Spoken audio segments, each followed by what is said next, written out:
Þarft þú fartölvu með skjákorti?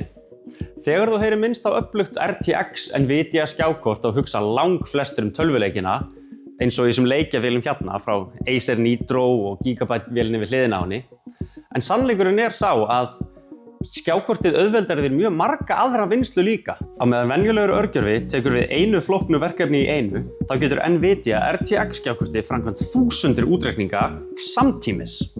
Ef þú ert í námi eða vinnu sem krefst mikillar vinnslu, þá getur RTX skjákortið sparað þér ótal klukkustundir í bið.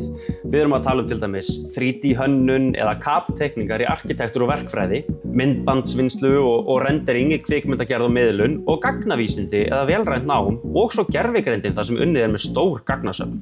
Einfalda reglan í rauninni sú að ef þú ert að vinna við glósur, skrifa ritgerð eða skoða tölvupóstinn, þá dugar tölva án skjákorts mjög vel.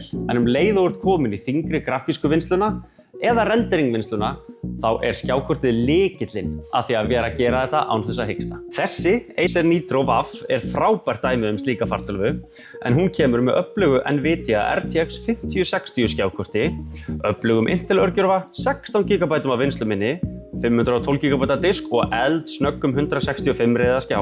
Þetta tæklar allt saman bæði þungu skólaverkefnin og nýjustu leikinn á kvöldin eða í hádegismatnum. Ef þetta hljómar eins og það henti þér, kíktu þá við hjá okkur í Mörkinni 3 eða undirhlið Akureyri til að kíkja á þessa Acer Nitro vél eða bara aðrar RTX vélar í öllum stærðum og gerðum.